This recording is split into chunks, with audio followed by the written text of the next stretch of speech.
എല്ലാവർക്കും എൻ്റെ പിന്നിലാകുന്ന യൂട്യൂബ് ചാനലിലേക്ക് സ്വാഗതം. എൻ്റെ പ്രിയപ്പെട്ട കുട്ടികളെ, ഞാൻ നിങ്ങളുടെ മുംതാസ് ടീച്ചർ. കഴിഞ്ഞ ക്ലാസ്സിൽ ഋതുയോഗം എന്ന പാഠത്തിൻ്റെ ആദ്യ ഭാഗം ചേർത്തിരുന്നു. ഇന്ന് നമ്മൾ രണ്ടാമത്തെ ഭാഗത്തേക്കാണ് കടക്കുന്നത്. അതായത് രാജാവ് കുട്ടിയുടെ വികൃതി ആശ്രമഭാഗത്ത് നിന്ന് കാണുന്നു. ആ കാഴ്ചയാണ് നമ്മൾ ഇന്നലെ പറഞ്ഞ് നിർത്തിയത്. അപ്പോൾ അടുത്ത ക്ലാസ്സിലേക്ക് നമ്മൾ പ്രവേശിക്കുകയാണ്. എല്ലാവരും ടെക്സ്റ്റും നോട്ടും പേനയും എടുത്തു വയ്ക്കണേ. അരുതുണ്ണി, ചാവല്യം കാണിക്കരുത്, ജാതി സ്വഭാവം വന്നു പോകുന്നുവല്ലോ. അണിയറയിൽ ശബ്ദം കേൾക്കുകയാണ്. നാടകമല്ലേ, രംഗത്തിങ്ങനെ അണിയറയിലെ ശബ്ദമാണ്, പുറകിൽ നിന്നാണ് ശബ്ദം വരുന്നത്. രാജാവ് കേട്ടതായി നടിച്ച് ഇവിടെ അഭിനയം വരുന്നതല്ല, പിന്നെ ആരെയാണ് വിരോധിക്കുന്നത്? ശബ്ദം അനുസരിച്ച് നോക്കിയിട്ട് ഇങ്ങനെ നോക്കുന്നു. ഏതാണ് ഈ ബാലൻ? പിന്തുടരുന്ന താപസിമാരെ ഒട്ടും വകവയ്ക്കുന്നില്ല. ഇവനാകട്ടെ. അപ്പോൾ ഈ പിന്തുടർന്ന താപസിമാർ വരുന്നു. ഒരു കൊച്ചുകുട്ടി സ്റ്റേജിലേക്ക് കടന്നു വരുന്നു. അവൻ വികൃതി എന്നോളം ഓടുകയാണ്. ഇവര് താപസിമാർ പിന്നാലെയുണ്ട്. അപ്പോൾ രാജാവ് ആദ്യം തന്നെ വിചാരിക്കുന്നു, ഇവിടെ അഭിനയം വരുന്നതല്ലല്ലോ, ഒരു വിനയമില്ലായ്മ ആശ്രമമായതുകൊണ്ട് ഇവിടെ ഉണ്ടാകേണ്ടതല്ല. പിന്നെ ഇതെന്താണ് എന്ന് രാജാവ് ശ്രദ്ധയോടെ നോക്കുമ്പോഴാണ് താപസിമാർ വരുന്നതും കുട്ടി കടന്നു. അപ്പം ഇവനാകട്ടെ അവരുടെ രീതിക്കനുസരിച്ച് നിൽക്കാതെ രാജാവ് അടുത്ത് ശ്ലോകങ്ങളിലൂടെയാണ്. ഒന്ന് ടീച്ചർ പറഞ്ഞോട്ടെ, ഇടയ്ക്ക് ഇതിൽ ധാരാളം ശ്ലോകങ്ങളുണ്ട്. നമ്മൾ ശ്ലോകങ്ങളുടെ അർത്ഥം പഠിച്ചു പോകുമ്പോൾ പാഠം നന്നായിട്ട് നമുക്ക് മനസ്സിലാവും. ആദ്യത്തെ ശ്ലോകത്തിലേക്കാണ് പോകുന്നത്, ശ്രദ്ധിച്ചിരിക്കുക. കുലപാതി കുടിച്ചു നിൽക്കവേ കളരോമങ്ങൾ പിടിച്ചു വലിച്ചതാ, ബലമോട് വലിച്ചിടുന്നിതേ കളിയാടാനൊരു സിംഹബാലൻ. സാധാരണക്കാരനല്ല. രാജാവ് നോക്കുമ്പോൾ ഈ ബാലൻ മുലപാടി കുടിച്ചു നിൽക്കവേ, അതായത് അമ്മയുടെ പാൽ കുടിച്ചു നിൽക്കുന്ന സമയത്ത് ഗളരോമങ്ങൾ, ഗളം എന്ന് പറഞ്ഞാൽ കഴുത്തിലെ രോമങ്ങൾ പിടിച്ചു വലിച്ചു. നിങ്ങൾ കണ്ടിട്ടുണ്ടല്ലോ, സിംഹത്തിന് കഴുത്തിൽ ഇങ്ങനെ രോമം നിറഞ്ഞു കിടക്കുന്നത്, റൗണ്ടിൽ ഇങ്ങനെ കിടക്കുമല്ലോ. ആ രോമത്തെ കൊച്ചു സിംഹമാണ്, കുട്ടി സിംഹമാണ്. അതിനെ പിടിച്ചു വലിച്ച് ബലമോട് പിടിച്ചു കൊണ്ടുവരും. വലിച്ചിടുന്നിതേ കളിയാടാനൊരു സിംഹബാലനെ. അന്ന് കളിക്കാൻ വേണ്ടി ഒരു സിംഹക്കുട്ടിയാണ് പിടിച്ചു കൊണ്ടുവരുന്നത്. ഉച്ചക്കുട്ടിയല്ല, ശ്രദ്ധിക്കാൻ, സിംഹക്കുട്ടിയാണ് പിടിച്ചു വലിച്ചു കൊണ്ടുവരുന്നത്. അപ്പോൾ അവൻ എന്തായാലും നിസ്സാരക്കാരനല്ല എന്ന് നമ്മൾ മനസ്സിലാക്കുന്നു. അതുപോലെ തന്നെ രാജാവും അത് മനസ്സിലാക്കുകയാണ്.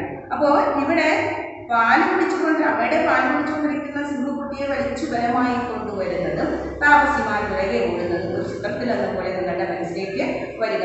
ചിത്രം വരയ്ക്കാൻ കഴിവുള്ളവർ ഈ വാക്കുകൾ കൊണ്ടുള്ള ചിത്രത്തെ ഒരു ചിത്രമാക്കി നിങ്ങളുടെ നോട്ട്ബുക്കിൽ വരച്ചു വയ്ക്കുക. അപ്പോൾ അത്രയുമാണ്. അത് മനസ്സിലായല്ലോ. മേൽപ്പറഞ്ഞ പ്രകാരം ബാലനും താപസിമാർ പ്രവേശിക്കുകയാണ്. ബാലൻ വായ്പൊളിക്ക് സിംഹക്കുട്ടി, നിന്റെ പല്ല് ഞാൻ നിന്നട്ടെ. പൂച്ചക്കുട്ടിയോടെന്ന പോലെ പറയുകയാണ്, ഈ വായ്പൊളിക്ക് നിന്റെ പല്ല് ഞാനൊന്ന് തട്ടിക്കോട്ടെ. അപ്പോൾ ഒന്നാം താമസിച്ച് ചണ്ടുതരം കാണിക്കരുത്. ഞങ്ങൾ മക്കളെ പോലെ വളർത്തുന്ന മൃഗങ്ങളെ ഉപദ്രവിക്കുന്നു. നിന്റെ തുരുമ്പ് കുറെ കൂടിപ്പോകുന്നു.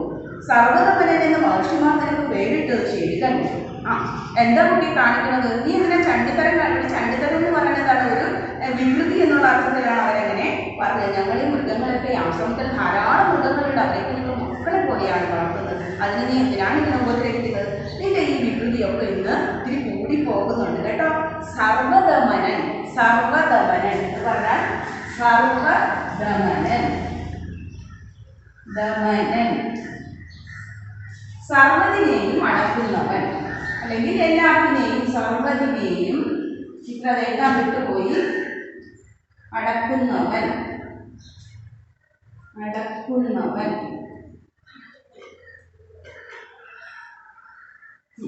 അപ്പോൾ എല്ലാത്തിനെയും അടക്കുന്നവൻ എന്നാണ് സർവ്വദമനൻ എന്ന പേരിന്റെ അർത്ഥം. അപ്പൊ നിനക്ക് മഹർഷിമാര് ഈ പേരിട്ടത് എന്തായാലും ഉചിതമായി. കാരണം ഈ സിംഹക്കുട്ടിയാണ് വിട്ടു വെച്ചുകൊടുത്തത്, അതുകൊണ്ടാണ് അവരങ്ങനെ പറഞ്ഞു പോയത്. അപ്പോൾ രാജാവ് ഇത് കണ്ടിട്ട്, എന്താണ് ഈ ബാലനെ കണ്ടിട്ട് എനിക്ക് സ്വന്തം പുത്രനെ പോലെ സ്നേഹം തോന്നുമല്ലോ. പുത്രനില്ലായ്മ കൊണ്ട് തന്നെയായിരിക്കും രാജാവ് അങ്ങനെ സന്തോഷിച്ചു. എന്തോ എനിക്ക് ഇവരോടൊരു സ്നേഹം. രണ്ടാം താമസി, സർവ്വതമന, നീ ഈ സിംഹക്കുട്ടിയെ വിട്ടില്ലെങ്കിൽ അതിൻ്റെ തള്ള നിന്റെ നേരെ ചാടി വീഴുമേ. അതിൻ്റെ അമ്മ കണ്ടാലേ നിന്റെ നേരെ ചാടി വീഴും. സിംഹമാണേ, സൂക്ഷിക്കണം. ബാലൻ ഉച്ചിരിയിട്ട് അമ്പ വലിയ പേടി തന്നെ ചുണ്ടു പിളർത്തി കാണിട്ട് ഞാൻ പേടിച്ചു. അപ്പോൾ രാജാവ് ഇത് കേട്ടിട്ട്, എരിയാൻ പിറകിന്ന് കാത്തിടും പുലിയായുള്ള ഒരു ഹവ്യവാഹനെ ശരിയായി നിനച്ചിടുന്നു ഞാൻ പെരിയോർക്കുള്ളൊരു വീരബാലൻ. ശ്രദ്ധിച്ചും ടെക്സ്റ്റിൽ നോക്കിക്കൊള്ളണം, വരികൾ നോക്കിക്കൊള്ളണം. എരിയാണ്ട് വരവിന് കാത്തു കിടക്കുന്ന ഒരു ഒരിയാനുള്ള ഹവ്യവാഹനം എന്ന് പറഞ്ഞാൽ അഗ്നിയെ വഹിക്കുന്നവൻ, തീയെ ഉൾക്കൊണ്ട് ഇരിക്കുന്നവൻ. അപ്പോൾ ഈ ഹവ്യവാഹനം എന്ന് പറയുന്നത് തീയെ ഉൾക്കൊണ്ടിരിക്കുന്ന ഒരു പൊരി. ഈ ബാലനാകട്ടെ വിറകൊക്കെ ഇങ്ങനെ കാത്തു കിടക്കുകയാണ് എരിയാൻ വേണ്ടി. ഒരു പൊരി കിട്ടിയാൽ അതിന് ആളി കത്തിക്കോളും അല്ലേ? വിറകങ്ങനെ അടുക്കി വെച്ചിട്ട് നമ്മളൊരു തീപ്പൊരി ഇട്ട് കഴിഞ്ഞാൽ അതങ്ങനെ പോഞ്ഞ് കത്തിക്കോളും. അപ്പം അങ്ങനെയുള്ള ഒരു പൊരിയാണ്, അഗ്നിയെ വഹിക്കുന്ന ഒരു പൊരിയാണ് ഈ ബാലൻ. തീർച്ചയായിട്ടും ഇവൻ ആള് മിടുക്കൻ. ശരിയായി നിലച്ചിരുന്നു ഞാൻ പെരിയോർക്കുള്ളൊരു വീരബാലൻ. എനിക്ക് ശരിയായിട്ട് ഇത് തോന്നുന്നു. കാരണം ഇവൻ സാധാരണക്കാരനല്ല, ഇവൻ ഏതോ ഒരു മഹത്വമുള്ള ഒരാളിൻ്റെ മകൻ തന്നെയായിരിക്കണം. പെരിയോർ എന്ന് പറയുമ്പോൾ നമ്മൾ മഹത്വമുള്ളവൻ, ശ്രേഷ്ഠൻ. പിന്നെ എന്താ പറയാ, പെരിയോൻ രാജാവ് എന്ന അർത്ഥമുണ്ട്.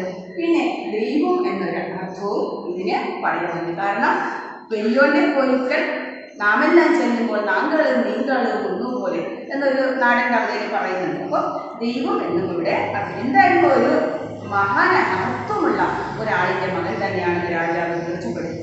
അതപ്പോൾ ശ്രദ്ധിച്ചിരിക്കുക. ഒന്നാം താമസം, കുഞ്ഞെ ഈ സിംഹക്കുട്ടിയെ വിട്ടേക്കും, നിനക്ക് കളിക്കാൻ ഞാൻ വേറെ ഒന്ന് കൊണ്ടുതരാം. ബാലൻ എവിടെ എന്നാൽ തന്നോളൂ എന്ന് കൈമണം. രാജാവ് നോക്കിയിട്ട് ആശ്ചര്യത്തോടെ, എന്ത് ഇവന്റെ കയ്യിൽ ചക്രവർത്തി ലക്ഷണവും കാണുന്നുണ്ടല്ലോ, ഇവന്റെ കയ്യിൽ ചക്രവർത്തിയുടെ ലക്ഷണം കാണുന്നു. അടുത്ത പേജ് മറിക്കുക. അതിനായി അടുത്തൊരു ശ്ലോകത്തിലാണ് അതിൻ്റെ ഉദാഹരണം പറയുന്നത്. കളിക്കോൾ കേൾക്കാനായി കൃത്യത കുതുകമോട് നീട്ടിയിടിന കരം. ഇങ്ങനെ കൈ മലർത്തി കാണിച്ചു, ഇവിടെ കളിക്കോപ്പ് എന്ന് പറഞ്ഞ് നീട്ടിയപ്പോൾ നീട്ടിയിടിന കരം കയ്യ് വിളക്കി ചേർത്തോണം വിരൽ ഞെരിഞ്ഞിത്തൊടുകയാണ്. ഇവരുടെ കൈ ഇങ്ങനെ കാണിച്ചപ്പോൾ ഇങ്ങനെ നിവർത്തിയും ഒക്കെ നോക്കിയാൽ തന്നെയും അവൻ്റെ വിരൽ ഇങ്ങനെ ഞെരിഞ്ഞിരിക്കുകയാണ്. ഓരോ പേര് ഇടയില്ലാതെ ഞെരിഞ്ഞി മനോഹരമായ ആ കൈ ഇങ്ങനെ കാണിച്ചു. കൊച്ചു കുട്ടിയല്ലേ, സുന്ദരമായ കൈയാണ്. വിളക്കി ചേർത്തവൾ ഇങ്ങനെ ഒട്ടിച്ച് ചേർത്ത് വെച്ച പോലെ ഇരിക്കുന്നുണ്ട്. വിളങ്ങുന്നു രാഗം വൃഷമെഴും വൃഷസ്ഥലപുരം. വൃഷം എഴുതിയിട്ടുണ്ട്, വൃക്ഷം നല്ല പോലെ, വൃഷസ് പ്രഭാതം. അപ്പോൾ പ്രഭാതത്തിൽ വൃക്ഷം നല്ല പോലെ, വൃഷസ് പ്രഭാതത്തിൽ ദലകുലം, ദലം ഇതൾ, ദലം എന്ന് പറഞ്ഞാൽ ഇതൾ, നല്ല പോലെ ദലകുലം, കുലം എന്ന് പറഞ്ഞാൽ കൂട്ടം, ഇതളിൻ്റെ കൂട്ടം തെളിഞ്ഞിടുന്നതൊന്നായി വിളരുമൊരു കണ്ടാർമലരും പോയി. കണ്ടാർമല എഴുതിയിട്ടുള്ള താമര. അപ്പോൾ താമരപ്പൂവ് പ്രഭാതത്തിൽ മനോഹരമായി ഇങ്ങനെ മുട്ട് വന്ന് സൂര്യപ്രകാശം ഇങ്ങനെ പതിയെ വിളരുമ്പോൾ ആ താമരപ്പൂവിൻ്റെ മനോഹാരിത എത്രമാത്രമാണോ അതുപോലെയാണ് ഇതിൻ്റെ കൈകൾ ഇങ്ങനെ ചുവന്നു തുളുത്തി വിളക്കി ചേർത്തതുപോലെ ഇരിക്കുന്നത്. ഇത് കണ്ടാൽ എന്തായാലും ഒരു രാജാവിൻ്റെ മകനെന്നുള്ള ലക്ഷണം എനിക്ക് കാണാൻ സാധിക്കുന്നുണ്ട് എന്ന് രാജാവ് വ്യക്തമായിട്ട് നമുക്ക് മനസ്സിലാക്കി തരാം. മനസ്സിലായല്ലോ, കൈകൾ കളിക്കോപ്പ് വയ്ക്കാൻ വേണ്ടി കൈ നീട്ടിയപ്പോൾ മനോഹരമായ കൈകൾ വിളക്കി ചേർത്ത പോലെ താമരപ്പൂവ് പോലെ ഇരിക്കുന്നു. അത് കണ്ടപ്പോൾ ചക്രവർത്തി ലക്ഷണം ഉണ്ട് എന്ന് മനസ്സിലാവുന്നില്ല. അപ്പോൾ രണ്ടാം താമസി, സുഹൃതേ, ഇവൻ വാക്കുകൊണ്ട് മാത്രം തൃപ്തിപ്പെടുന്നവനല്ല, അതുകൊണ്ട് നീ എൻ്റെ പർണശാലയിൽ മാർക്കണ്ഡേയൻ്റെ ചായ തേച്ച മൺമയിലിനെ എടുത്തു കൊണ്ടുവരും. അതായത് പർണശാല ആശ്രമത്തിൽ നീ ചെന്നിട്ട് മണ്ണെന്ന് വെച്ചാൽ മണ്ണുകൾ ഉണ്ടാക്കിയ മയിൽ, നല്ല മണ്ണുകൊണ്ട് ഉണ്ടാക്കിയിട്ട് വെയിലത്ത് വെച്ച് ഉണക്കി എടുത്തു കഴിഞ്ഞ് മയിലിൻ്റെ അതേ രൂപത്തിലുണ്ട്. എന്നിട്ട് പറയാം മാർക്കണ്ഡേയൻ്റെ ചായ വെച്ച്. എന്താണ് മാർക്കണ്ഡേയൻ? സൂര്യൻ. അപ്പോൾ സൂര്യചായ എന്ന് പറയുമ്പോൾ എങ്ങനെ ഇരിക്കും? സ്വർണ്ണവർണ്ണമായിരിക്കും. അപ്പോൾ സ്വർണ്ണവർണ്ണം തേച്ചാൽ ആ മണ്ണ് കൊണ്ടുള്ള മണ്ണിനെ കൊണ്ടുവരുമ്പോൾ വാക്ക് നമ്മൾ പറഞ്ഞാലൊന്നും തൃപ്തിപ്പെട്ടവൻ മതിയാക്കില്ല. ഒന്നാം താമസം അങ്ങനെ അവരങ്ങ് പോകുന്നു. നാടകയിലെ രംഗത്തുനിന്ന് ഒന്നാം താമസിൽ പോകും ബാലൻ. അതുവരെ ഞാൻ ഇന്നെ കൊണ്ട് തന്നെ കളിക്കും എന്ന് താമസിയെ നോക്കി, ഞാൻ അതുവരെ ഈ സിംഹക്കുട്ടിയെ വെച്ച് കളിച്ചേക്കാമേ എന്ന് രാജാവ്. ഈ ദുസ്സാമ്പത്യക്കാരൻ കുട്ടിയോട് എനിക്ക് എന്തെല്ലാത്ത സ്നേഹം തോന്നി. ഇങ്ങനെ കണ്ടിട്ട് എനിക്ക് വല്ലാത്ത സ്നേഹമാണ് തോന്നുന്നത്. എന്തുകൊണ്ടാണ്? അടുത്തൊരു ശ്ലോകമാണ്, ശ്രദ്ധിച്ചിരിക്കുന്നത്. പല്ലിക്കൊട്ടുകൾ ഹേതുവെന്നിയെ ചിരിച്ചൽപ്പം തെളിച്ചും രസിച്ചുല്ലാസത്തോട് ചൊല്ലിയും ചില വജസ് അവ്യക്ത മുക്താക്ഷരാണ്. വജസ്സുകൾ എന്ന് പറഞ്ഞാൽ വാക്കുകൾ. അപ്പോൾ വജസ് വാക്കുകൾ എങ്ങനെയാണ്? വജസ് വാക്കുകൾ അവ്യക്ത മുക്താക്ഷരം. മുക്താക്ഷരം മനോഹരമായ അക്ഷരങ്ങൾ അവ്യക്തമായിട്ട്. കൊച്ചുകുട്ടികൾ അങ്ങനെയല്ലേ, കൊഞ്ചിയാണ് സംസാരിക്കുന്നത്. അപ്പോൾ നമുക്ക് അത് കേൾക്കാൻ തന്നെ നല്ല രസമുണ്ട്. അപ്പം അവരുടെ പല്ലിൻ മുട്ടുകളാണെങ്കിൽ നല്ല മുട്ടുപോലുള്ള പല്ലുകൾ ഒരു കാരണമില്ലാതെ ചിരിച്ചും രസിച്ചും നിന്നിട്ടാണ് ഉല്ലാസത്തോടു കൂടിയാണ് കൊഞ്ചി സംസാരിക്കുന്നത്. അങ്ങനെ കൊഞ്ചി പറഞ്ഞു നിൽക്കുന്ന സമയത്ത് അവൻ്റെ ശരീരത്തിൽ ശരീരം, അപ്പോൾ അംഗത്തിൽ കുതുകത്തോടേറിയമതും പാലിന്റെ ഭൂമിയെ. ഇപ്പോൾ ശരീരത്തില് പങ്കം, അതായത് തങ്കും പങ്കം, തങ്ങുന്ന പങ്കം ചെളി. അവന്റെ ശരീരത്തിൽ എന്തുണ്ട്?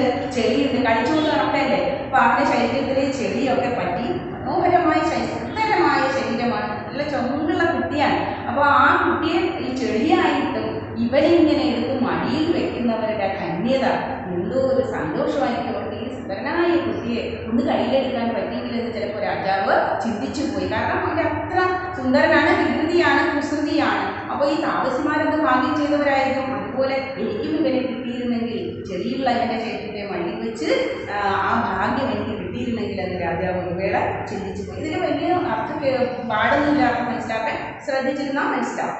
അപ്പോൾ ടീച്ചർ അടുത്തേക്ക് പോവുകയാണ്. അപ്പോൾ താപസി ആകട്ടെ ഇവൻ എന്നെ കൂട്ടാക്കുന്നില്ല. ഇരുപുറവും തിരിഞ്ഞ് അങ്ങോട്ടും ഇങ്ങോട്ടൊക്കെ നോക്കിയിട്ട് ആരാ അവിടെ? ഋഷികുമാരനുള്ളത്. ഋഷികുമാരൻ ആരാ ഉള്ളത് അവിടെ? രാജാവിനെ. അപ്പോൾ രാജാവിനെ കണ്ടു. ഭദ്ര ഇങ്ങോട്ട് വരണേ. ഇതാ ഇവൻ കളിയായിട്ട് സിംഹക്കുട്ടിയെ മുറുക്കെ പിടിച്ച് വലിച്ചു ഉപദ്രവിക്കുന്നു, ഒന്ന് ഗ്രഹിക്കണേ. നോക്കിയപ്പോൾ രാജാവ് ഭദ്ര ഭാഗ്യതയോടെ പറയാണ്, ഭദ്ര ഒന്ന് ഇങ്ങോട്ട് വരണേ, ഇവനെ ഒന്ന് പിടിക്കണേ, ഇവൻ സിംഹക്കുട്ടിയെ പിടിച്ച് വലിച്ചു വെച്ചിരിക്കുന്നു. അപ്പോൾ രാജാവ് അങ്ങനെ തന്നെ ചെയ്യാം. അങ്ങനെ അടുത്ത് ചെന്ന് പുഞ്ചിരിയോടെ എടോ മഹർഷി ബാലക എന്ന് ചോദിക്കാം. പറയുകയാണ് മഹർഷി ബാലനില്ല, അതുകൊണ്ടാണ് ഇങ്ങനെ പറയുന്നത്. തെറികാട്ടി ആശ്രമ വിരുദ്ധവൃത്തി ചെറുപാമ്പ് ചന്ദനമരത്തിനെന്നപ്പോൾ നല്ല ചന്ദനമരത്തിൽ ഒരു ചെറിയ പാമ്പ് കയറി പോകും പോലെ നീ എന്തിനാണ് ഈ ആശ്രമത്തിന് വിരുദ്ധമായിട്ടുള്ള പ്രവൃത്തി ചെയ്യുന്നത്? ആശ്രമത്തിന് ചേരാത്ത ഒരു പ്രവൃത്തി, വിരുദ്ധമായിട്ടുള്ള പ്രവൃത്തി വെച്ചാൽ ചേരാത്ത പ്രവൃത്തി. എന്തായിരുന്നാലും ചന്ദനമരം എങ്ങനെയുള്ളതാണ്? നല്ല മണമാണ് ചന്ദനത്തിന്, അല്ലേ? അപ്പം ആദ്യം ആ ചന്ദനമരത്തിന് ഒരു ചെറിയ പാമ്പ് കയറി പോയാലും മതി, വലിയ പാമ്പ് കാണുന്നില്ല. അപ്പോഴേക്കും ആ ചന്ദനം പോലും കേടായി പോകില്ലേ? അതുപോലെ നീ എന്തിനാണ് ഈ പരിപാവനമായ ആശ്രമത്തിന് വിരുദ്ധമായിട്ട് കാണിക്കുന്നത് എൻ്റെ കുട്ടി എന്ന് പറയുന്നു. വെറുതെ വിശുദ്ധതര സൗമ്യമാം പിറവിക്ക് ദോഷമുളവാക്കി വെക്കലാണ്. അപ്പോൾ രാജാവ് വിചാരിക്കുന്നത് ഇവൻ ആശ്രമത്തിൽ ജനിച്ചവനാണ്. അപ്പോൾ ഈ ആശ്രമത്തിൽ ജനിച്ച നീ എന്ത് ചെയ്യണം? ആശ്രമം എങ്ങനെയുള്ളതാണ്? സമാധാനപരമാണ്, പരിശുദ്ധമാണ്, സൗമ്യമാണ്, ശാന്തതയുള്ളതാണ്, ഒക്കെയാണല്ലോ. അപ്പം അങ്ങനെയുള്ള സ്ഥലത്ത് ജനിച്ച നീ നിന്റെ പിറവിക്ക് ദോഷമൊന്നും, നിന്റെ ജനനത്തിന് ദോഷമൊന്നും വരുത്തി വെക്കല്ലേ മകനെ. എൻ്റെ പൊന്നുകുട്ടി, നീ ഇങ്ങോട്ട് ആ സിംഹത്തെ വിടുക എന്ന് പറഞ്ഞ് രാജാവ് അവനെ ആ സിംഹത്തിനെ കൊണ്ട് വിടുവിക്കാനുള്ള ശ്രമം നടത്തി. അപ്പം താപസി ഇത് കേട്ടിട്ട് പറയുന്നു, ഭദ്ര ഇവൻ മഹർഷി ബാലനല്ല. രാജാവ് പറഞ്ഞു, മഹർഷി ബാലനല്ലേ, നീ ആശ്രമത്തിന് വിരുദ്ധമായിട്ട് നീ ഒന്നും ചെയ്യല്ലേ, ഇത് സിംഹത്തിനെ വിട് എന്ന് പറയുമ്പോൾ ഉടനെ താമസി കേട്ടിട്ട് പറഞ്ഞു, ഭദ്ര ഭവാനി ഇവൻ മഹർഷി ബാലനൊന്നുമല്ല. അപ്പോൾ രാജാവ് അത് ഇവൻ്റെ ആകൃതിക്ക് ചേർന്ന പ്രകൃതി കൊണ്ട് തന്നെ അറിയാം. സ്ഥലഭേദം കൊണ്ട് ഞാൻ ശങ്കിച്ചു പോയതാണ്, സംശയിച്ചു പോയതാണ്. പറഞ്ഞതുപോലെ ബാലനെ വിലക്കിയിട്ട് സ്പർശന സുഖം അനുഭവിച്ചു. സുഖമുള്ള മേൽ നല്ല കുട്ടിയല്ലേ, അവനെ ഒന്ന് തൊട്ട് തന്നെ രാജാവിന് സന്തോഷം. അപ്പോൾ നമുക്ക് ഇന്ന് ടീച്ചർ ഇവിടെ വെച്ച് ക്ലാസ് അവസാനിക്കുകയാണ്. കാരണം ഇത്രയും കുറേശ്ശെ നമുക്ക് പഠിച്ചു പോയെങ്കിലേ നിങ്ങൾക്ക് മനസ്സിലാവുള്ളൂ. അപ്പോൾ ടീച്ചർ ഈ പറഞ്ഞ ഈ എടുത്ത ക്ലാസ് നിങ്ങൾ വീണ്ടും വിട്ട് കേട്ട് മനസ്സിലാക്കുക. അതിന് ഇനി ബാക്കി ഭാഗം ടീച്ചർ അടുത്ത ക്ലാസ്സിൽ ചേർക്കും. അപ്പോൾ ടീച്ചറിൻ്റെ ഈ ക്ലാസ് നിങ്ങൾക്ക് ഇഷ്ടപ്പെട്ടെങ്കിൽ ലൈക്കും ഷെയറും സബ്സ്ക്രൈബും ഒക്കെ ചെയ്യും. നന്നായി പഠിക്കുകയും